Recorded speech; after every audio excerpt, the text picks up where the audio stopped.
Hi, everyone. My name's Crystal Roberts, and today I'm going to be presenting to you digital leadership and what it takes to lead a team virtually.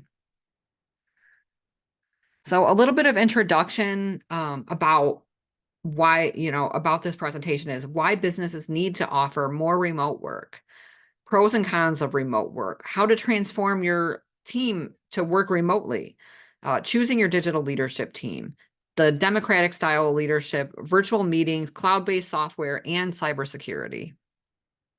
So, why do businesses need to offer more remote work?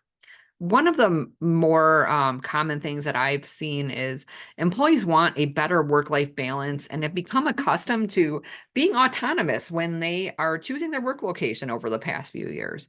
Some prefer quiet coffee shops, while others choose a room in their home. I have even met people who said they were working remotely while traveling and staying at resorts. I thought to myself, isn't that the life? And it isn't just me thinking that, but many others in the world. The days of the 9 to 5 jobs are fading away. People want flexibility to run errands. They want to pick up their kids from school, do bank runs, even go grocery shopping early in the morning when they usually start their workday. If they complete their tasks and meet their deadlines, it shouldn't matter if they're logged on for 8 hours a day. Employers should just quite frankly accept that they have rock stars and can do their jobs accurately in record time. It's a common oversight for employers to assume that everyone performs their best during the traditional 9 to 5 workday hours. The truth is, everyone has a unique set of circumstances, and for some, a later start time could make a world of difference and mean the world to them. While I acknowledge that not all jobs can accommodate this schedule, those that can should seriously consider it. If the job doesn't require normal business hours and is a more independent style or type of work, businesses should just allow for flexibility with the work hours while working remotely. This adaptability can lead to increased productivity and job satisfaction. But businesses must be willing to evolve and incorporate remote work into their business model if they want to attract and retain great talent. If they don't, the employees are going to look elsewhere. And guess what? They're going to find something. And it's going to allow them to spend more time with their families and work on themselves. So I'm going to share a quick thing that happened today. It was quite upsetting, but it underscores the significance of offering remote work. So my assistant, a highly valued employee, she resigned today. And it was because she expressed the interest to work from home more often. So, unfortunately, I can't make that decision because I don't own the company. I have stressed to them about it, but it was just unheard. They just don't want to do it. They don't like it. I'm not sure what the reason is, but anyways, she found a job that only required her to be in the office 1 week out of the month. So the other 3 weeks for her are free. This allows her to, work on herself, become mentally and physically healthy. Um, Anything like that. And it's just, to me, it's a clear example of the potential loss of top talent due to a lack of remote work options. Quite frankly, it's a wake-up call for businesses to consider and implement remote work options to retain their best employees. So to talk about a little bit of the pros and cons, ability of remote work has its benefits. Employees feel more independent, they feel trusted by their employers, it increases morale, which in turn makes them more productive. People who are happy perform better and they're more engaged when they're working. I imagine there will be fewer interruptions too. I think about as many times as I'm interrupted and my team's interrupted through the day. And I just think that um, if people are not as easily accessible, then the people that are doing the interrupting are going to find different avenues or different resources to get their answers. Another pro that I discussed earlier is that remote work retains employees more than jobs requiring in-person work. I also forgot to mention that businesses can also benefit by not having to buy or lease office space for their employees, which can save the company tens of thousands of dollars in overhead expenses. However, just as remote work has benefits, it also has disadvantages. Most of the time, this is because communication is poor. There's a lack of training and expectations are unclear. There's, the problems that come with remote working. Are increased sexual harassment claims, difficulties in the employee's ability to turn work off. Employees begin to feel isolated because they can't, experience the in-person feeling with just the jargon that happens in the office throughout the day, all the gossip, the talking, the lunches, just things like that. While all of these can be toxic, they can be remedied with communication and support from a strong leadership team. So the next slide, choosing your digital leadership team. This is so important. You need to look for management within your workforce that has strong leadership characteristics, especially in communication. It is so important. If the communication between the leader and their team is poor, they'll probably fail because they might not know about deadlines, meetings, news, or updates in the business. The second step is to choose which jobs can be effectively done off-site. As I said earlier, not all jobs can be done remotely, but some can and should be considered. A strong leadership team should have no issues with deciphering which jobs can be done off-site. The last step is to ensure that your digital leadership team can effectively create processes that will be efficient and keep employees productive while working remotely. This may require several rough drafts and brainstorming sessions with other managers and employees, but it needs to be done. We can't expect people to know how we want something done if we haven't communicated about it. Another thing that I didn't include on this slide is to ensure that your digital leaders have had proper training.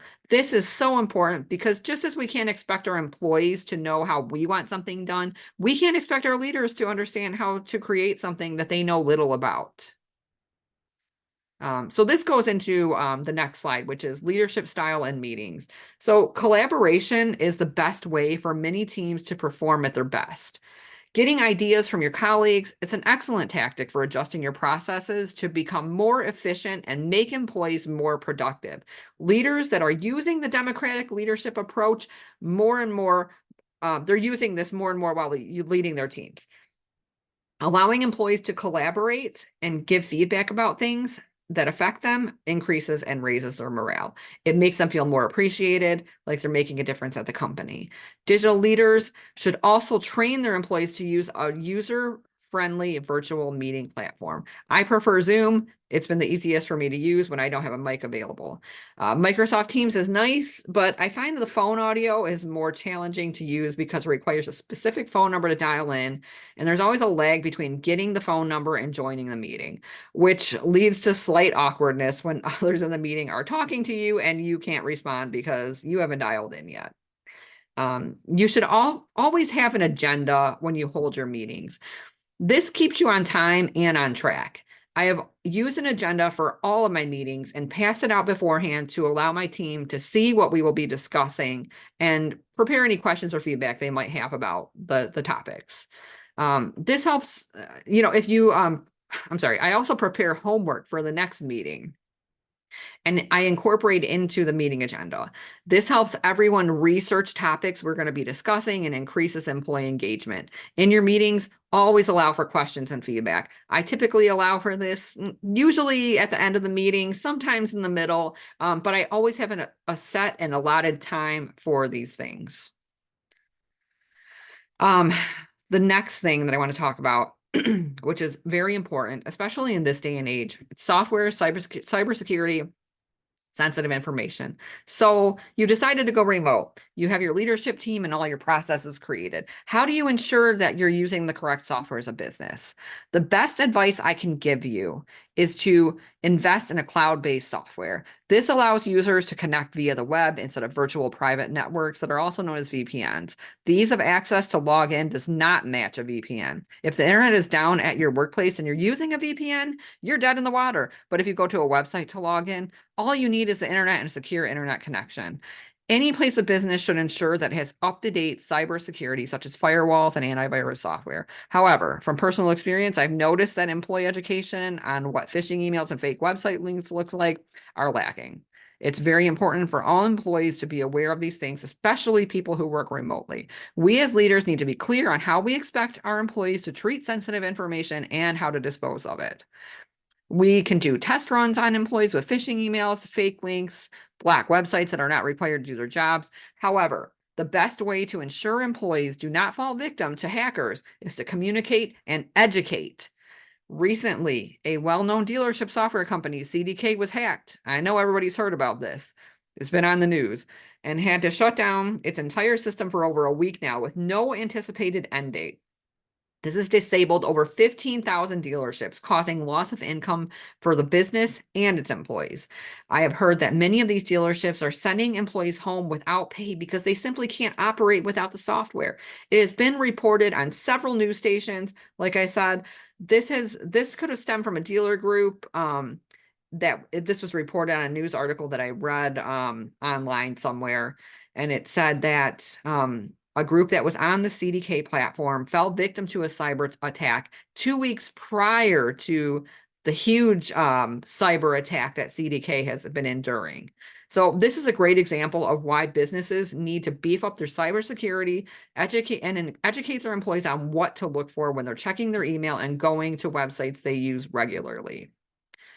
Lastly, throughout this presentation, I have informed you of the importance of finding ways to incorporate your remote work into your business model. We've touched on several topics, and you're finally ready to transform your team into remote workers.